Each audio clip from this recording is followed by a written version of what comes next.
मैं सबूत रखूंगा आज इस विधानसभा के अंदर। ये लोग मोदी जी को पैसा देते हैं और बदले में मोदी जी इनके खिलाफ इनकम टैक्स नहीं होने देते, नोटबंदी के पहले इन लोगों को बता देते हैं और इनका काम करवाते हैं। ये आज मैं सबूत लेके आया हूं जी।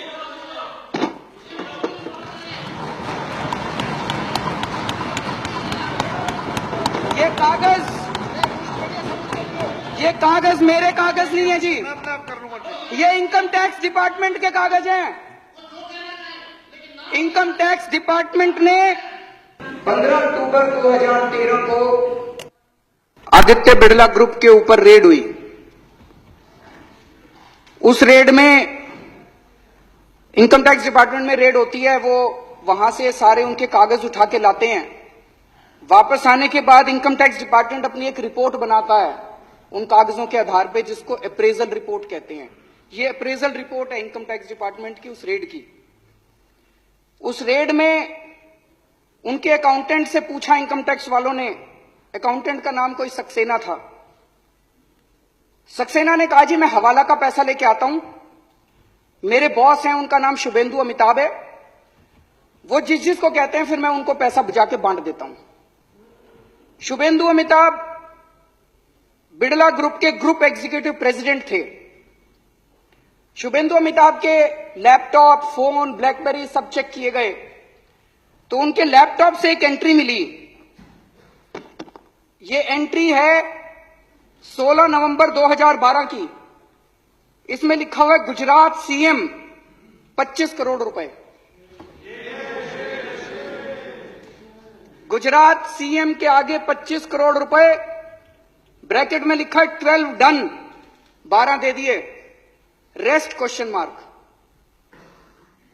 तो ये उसके बाद इनकम टैक्स डिपार्टमेंट ने अपनी एनालिसिस की है। ये उसकी एनालिसिस की कॉपी है।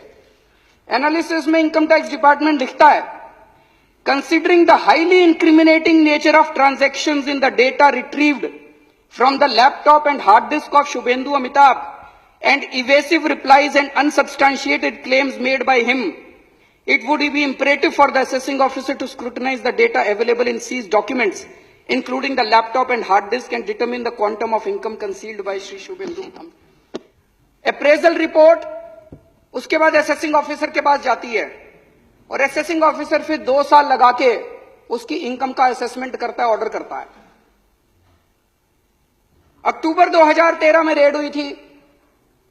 उसके बाद 6 महीने बाद इनकी सरकार आ गई तो असेसिंग ऑफिसर की हिम्मत नहीं थी जो इसकी जांच कर सके। उसके बाद तो इसकी कोई जांच नहीं हुई उसके बाद।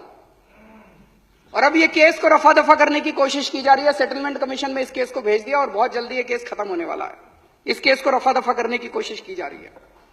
एक और बड़ी मजे की बात है, इसी रिपोर्ट के अंदर बिड़ला ग्रुप के जो पेंडिंग प्रोजेक्ट हैं गुजरात सरकार में, उनकी लिस्ट दी हुई है। इससे शक पैदा होता है कि आप ये पैसे ये काम करवाने के लिए दिए गए थे क्या।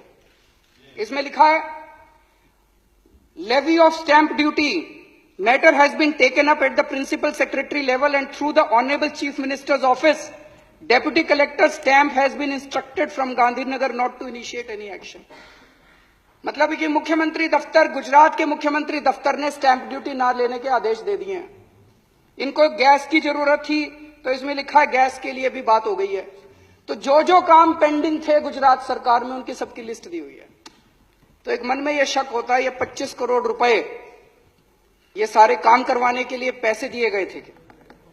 एक और इसी तरह का इंसिडेंट हुआ। अगर ये एक ही होता तो लगता कुछ गड़बड़ है।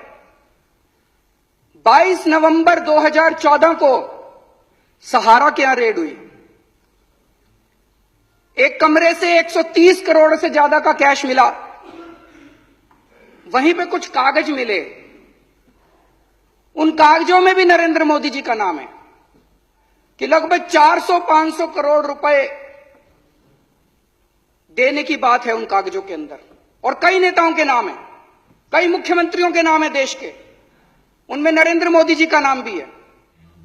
लेकिन इसकी अब जांच कौन करेगा? भारत के इतिहास में शायद आजादी के बाद पहली बार ऐसा हुआ है कि किसी प्रधानमंत्री का काला धन का जो खाता, बही खाता, हर बड़ा जो भी बड़ा उद्योगपति, खरबपति होता है, उसका एक नंबर का खाता होता है और एक काले धन का खाता होता है। इतने करोड़ों का पैसा ऐसे ही थोड़ी दे देते हैं। काले धन के खातों के अंदर किसी प्रधानमंत्री का बाय नेम नाम आता हो, मुझे लगता है आजादी के बाद पहली बार ऐसा हुआ है।